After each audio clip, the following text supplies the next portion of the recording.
Hello sweet அஞ்ஞாங். இன்றைக்கி நம்ம சேனலில் இன்றைக்கி நம்ம பார்க்க போனால் 47 தான் வந்து பார்க்க போகிறோம். Professor mafia part 7.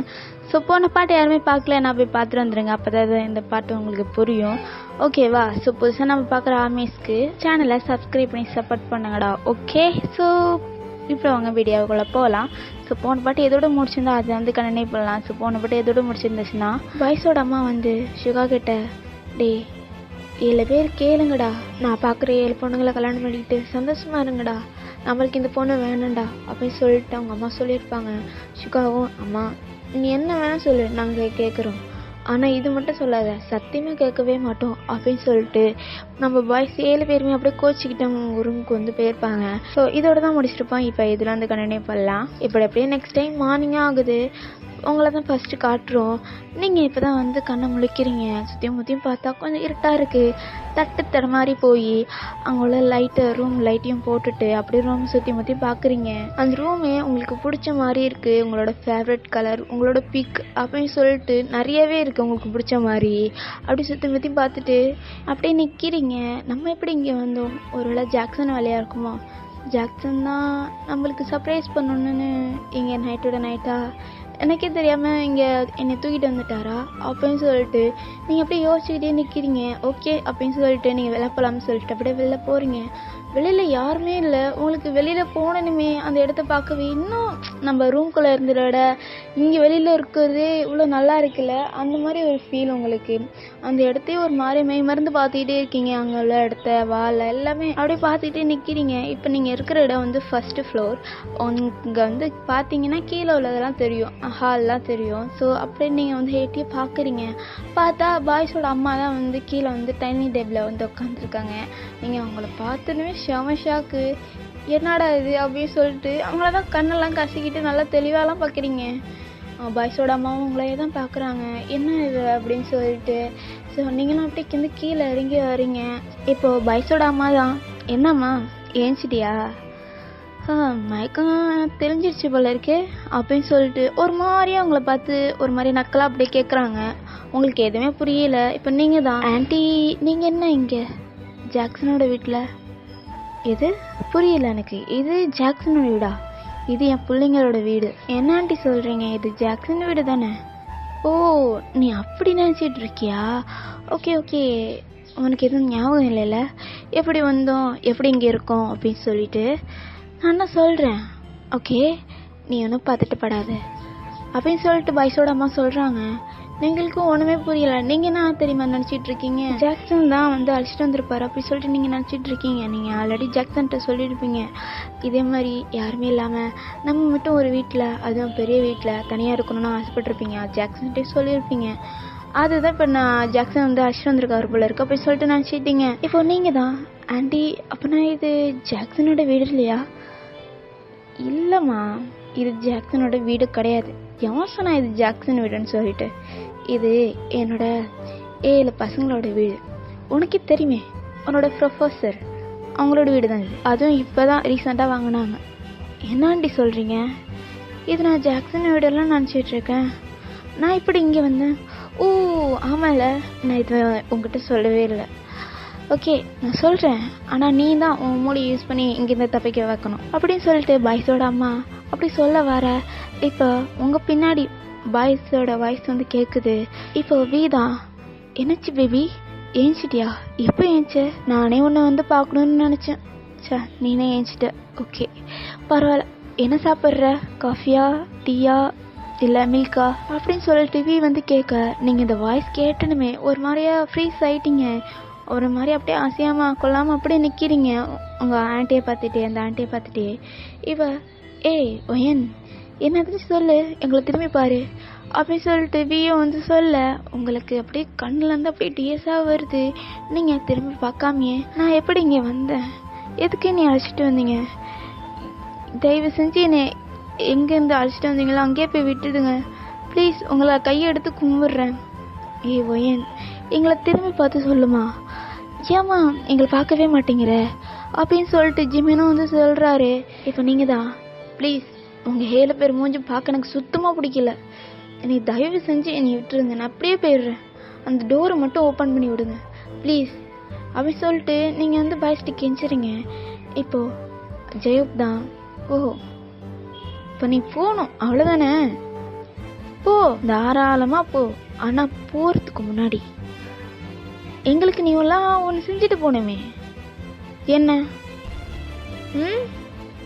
நினைக்கிறாங்களே அவங்க கையில் ஒரு பேரன் இல்லை ஒரு பேத்தி பெற்று கொடுத்துட்டு நீ பட்டையிலேயே போ ஓகேவா அப்படின்னு சொல்லிட்டு ஜவாப் சொல்ல, நீ இப்படி சொன்னோன்னே அப்படி ஷாக் ஆகி அவங்கள வந்து திரும்பி பார்க்குறீங்க. பார்த்தியா இப்போ நீ பார்த்தியா, இப்போ எங்களை திரும்பி பார்த்தில்ல, ஷாக்காக இருக்கா? இதண்டி உண்மை. நீ இங்கேருந்து போனோன்னா ஒரே வழி இது மட்டும்தான். நீ நினைக்கிற மாதிரி எங்களை கல்யாணம்லாம் பண்ணிக்க வேணாம் ஒயன், எங்களை குழந்தை மட்டும் பெற்றுக்கொடு சரியா?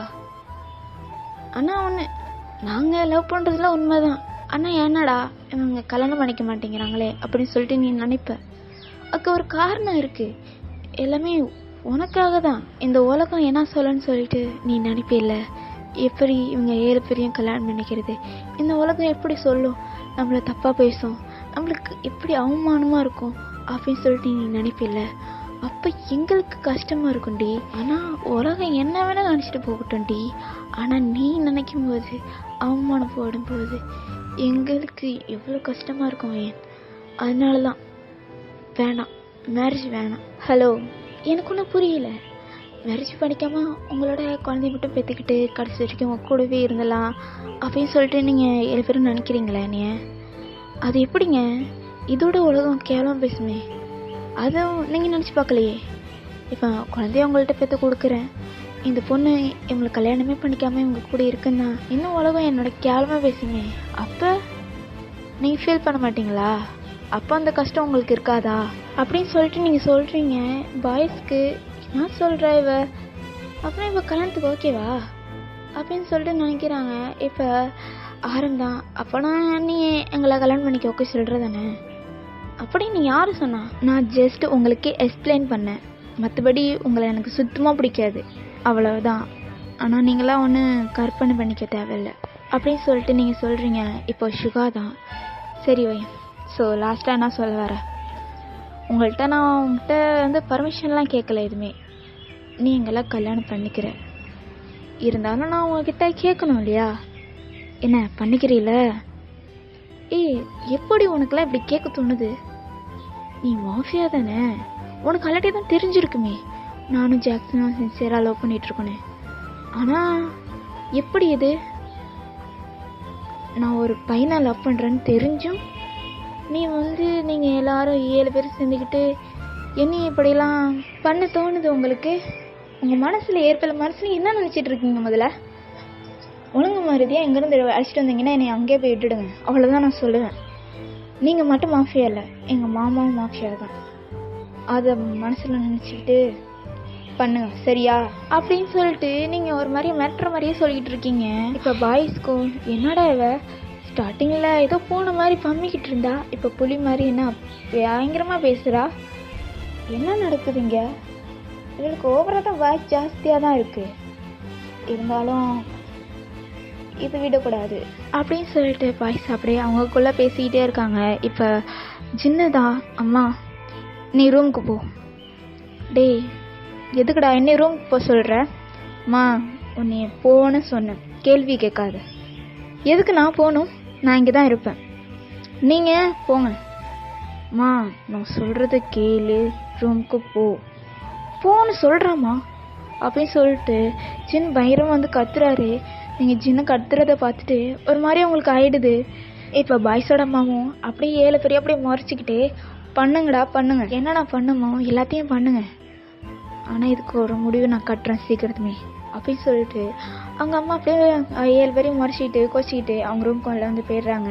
இப்போ டேங் தான் ஓகேடி சரி ஏன் உங்கள்கிட்ட சாஃப்டாலாம் சொன்னால் எதுக்குமே வேலைக்காகாது, என்ன பண்ணுறது? நம்ம பூவை நம்ம பொத்தி பார்த்துருப்போம், அதை பறிக்கணும்னு போனால் அதில் முள் குத்தி நம்ம கையில் ரத்தம் வரும். நம்ம என்ன பண்ணுவோம்? அப்புறம் கத்திரிக்கோல் எடுத்துகிட்டு போய் அதை கட் பண்ணி அந்த பூவை வந்து நம்ம எடுத்துப்போம். அதே மாதிரி தான் இப்போ 7 பேருமே உன்னைய சின்ன சின்ன பீஸாக கட் பண்ணி 7 பேருமே எடுத்துக்க போகிறோம் அப்படின்னு சொல்லிட்டு டேங் வந்து சொல்கிறாரு. ஸோ பாய்ஸ் 7 பேருமே ஒரு மாதிரியே வில்லத்தனமாக சிரிக்கிறாங்க. இப்போ உங்களுக்கும் நல்லாவே புரியுது அவங்க என்ன பண்ண போகிறாங்க அடுத்தது அப்படின்னு சொல்லிட்டு. ஸோ நீங்கள் அப்படியே கொஞ்சம் கொஞ்சமாக பேக்கில் போகிறீங்க. ஸோ பாய்ஸும் வந்து உங்களை நோக்கி தான் வராங்க. இப்போது சரி நம்ம இவங்க கையில் மட்டும் நம்ம மாட்டினோம் அவ்வளவுதான் அப்படின்னு சொல்லிட்டு நீங்கள் அப்படியே அங்கேருந்து ஓட பார்க்குறீங்க. பாய்ஸும் அப்படியே 7 பேருமே உங்களை மாற்றி மாற்றி ஏதோ பிடிக்க ட்ரை பண்ணுறாங்க. ஆனால் உங்களை வந்து பிடிக்க கூட முடியல. ஸோ ஒரு வழியாக வந்து ஜேகே வந்து உங்களோட ஹேரை வந்து பிடிச்சிட்டாரு. ஆனால் நீங்கள் உங்கள் ஹேர்லேருந்து அப்படியே பின் எடுத்து அப்படியே ஜேகேவோட கையில் அப்படியே குத்துறீங்க. அது வலி தேங்க முடியாமல் அப்படியே ஜேகே உங்கள் தலையிலேருந்து அப்படியே கையை எடுத்துடுறாரு. கையை எடுத்துனுமே ஜேகேவை நீங்கள் அப்படியே அவளை பிடிச்சி அப்படியே தள்ளி விட்டுடுறீங்க. தள்ளி விட்டுட்டு ஸோ மாடிக்கு ஓடுறீங்க. பாய்ஸ் 7 பேருமே அப்படியே உங்கள் பின்னாடியே தான் ஓடி வராங்க. ஆனால் எப்படியோ பாய்ஸ் கண்ணு முன்னாடியே அப்படியே மண்ணெல்லாம் தூவிட்டு ஒரு ரூமில் போய் செட்டில் ஆகிட்டீங்க. அப்படியே கட் பண்ணிவிட்டு பாய்ஸோட அம்மாவை காட்டினா அவங்க ஸோ பயங்கரமாக அழுத்திக்கிட்டு காது ரெண்டுத்தையும் அப்படியே கையை வச்சு பொத்திக்கிட்டு அப்படியே கீழே வந்து உட்காந்துருக்காங்க. இப்போ பாய்ஸோட அம்மா தான் என் பாவம் என் பசங்க ஓயனை என்ன தான் பண்ணுறாங்கன்னே தெரில. ஐயோ கடவுளே, அந்த பொண்ணு எப்படியாச்சும் 7 பேர்ட்டேருந்து காப்பாது கடவுளே, என் பசங்கள்ட்ட இருந்து காப்பாது. எனக்கு எதுவுமே ஆகக்கூடாது, அவன் நல்லா தான் இருக்கணும் கடவுளே. நான் நினைக்க மாதிரி எதுவுமே நடந்துடக்கூடாது, தப்பாக எதுவும் நடந்துடக்கூடாது அப்படின்னு சொல்லிட்டு பாய்ஸோட அம்மா அப்படியே அவங்க மனசுக்குள்ளாரே அப்படியே அழுதுகிட்டே சொல்லிக்கிட்டு இருக்காங்க. அப்படியே கட் பண்ணிவிட்டு உங்களை காட்டினா நீங்கள் கடைசியாக ஒரு ரூமில் போய் செட்டில் ஆகிட்டீங்க. அந்த ரூம் ஃபுல்லாகவே இருட்டாக இருக்குது. நீங்கள் அப்படியே நடந்து போகிறீங்க. அங்கே உள்ள திங்ஸ்லாம் பட்டு அப்படியே தடுமாறி கீழெல்லாம் உள்ள பார்க்குறீங்க. ஸோ இருந்தாலும் அப்படியே ஸ்டடியாக நின்றுட்டு அங்கே சுற்றியும் மற்றியும் பார்த்து உங்கள் கையை வச்சு அங்கே என்னென்ன இருக்குது அப்படின்னு சொல்லிட்டு அப்படியே தடவி பார்க்குறீங்க. உங்களுக்கு அப்படியே திங்க் பண்ணுறீங்க இது வந்து ஸ்டோர் ரூமாக இருக்குமோ அப்படின்னு சொல்லிட்டு. நீங்கள் அப்படியே சொல்லிவிட்டு அந்த கையை வச்சு அடித்தடி தள்ளிட்டு ஒரு பீரோக்கிட்ட வந்து போயிடுறீங்க. ஸோ பீரோக்கு பின்னாடி ஒரு மாதிரி இடுக்கு மாதிரி இருக்குது. ஸோ அந்த இடுக்கில் போய் இந்த பேக்கில் போய் அப்படியே ஒழிஞ்சிக்கிட்டீங்க. அப்படியே கட் பண்ணிவிட்டு இப்போ பாய் சைடு காட்டான். ஐயாங் என்னாச்சு கண்டுபிடிச்சிட்டிங்களா இல்லையா? இல்லைடா இந்த பக்கம் தாண்டா வந்தா, எங்கே போனான்னு தெரில. ஐயாங் என்ன ஐயாங் இப்படி சொல்கிறீங்க? டேய் ஜேகே சும்மா இரு, இங்கே தான் எங்கேயாச்சும் இருப்பா. இந்த வீட்டை விட்டு போகிறதுக்கு சான்ஸே கிடையாது. இருந்தாலும் ஒரு வேளை இந்த வீட்டை விட்டு போயிட்டாலோ? டேய் அது எப்படிடா போடுவா? இவ்வளோ பெரிய மென்ஷன், இங்கேயே ஒரு 40-20 ரூம் இருக்குது. இந்த ரூமுக்குள்ளே தான் எங்கேயாச்சும் ஒழிஞ்சிட்ருப்பா. நம்ம நல்லா தேடணும்னா கண்டிப்பாக அவள் கடிப்பா. போயிருக்க மாட்டா. இந்த ரூமில் ஏதாச்சும் ஒரு ரூமில் தான் எங்கேயாச்சும் ஒழிஞ்சிருப்பா. இல்லையா ஐயா? நான் பார்த்துட்டேன் எல்லாத்துலேயும். அவள் இல்லையே. ஜேகே ஜின் என்னடா 2 பேரும் இங்கே நிற்கிறீங்க, தேடினீங்களா இல்லையா? இல்லை ஆரம். ஐயாங் இல்லை ஐயாங், நாங்கள் எல்லா இடத்துலையும் தேடிட்டோம். ஆனால் அந்த ஒயின் கிடைக்கவே இல்லை. கிடைக்கலையா? என்னடா சொல்கிறீங்க? நானும் எல்லா இடத்துலையும் தேடிட்டேன். இவ எங்கே தான் போய் ஒழிஞ்சிருக்கா? எல்லா இடத்த பார்த்தீங்களே அப்படின்னு சொல்லிட்டு ஆரம் ஜின் ஜேகே அப்படின்னு சொல்லிட்டு 3 பேர் பேசிகிட்டு இருக்காங்க. ஸோ அடுத்தடுத்த ஆளும் வந்து வராங்க. ஓகேடா, ஸோ இதோட இந்த பாட்டு வந்து முடியுது. ஸோ நெக்ஸ்ட் பாட்டில் என்ன எனக்கு சொல்லிட்டு நெக்ஸ்ட் பாட்டில் பார்க்கலாம். Okay, so love you all, bye.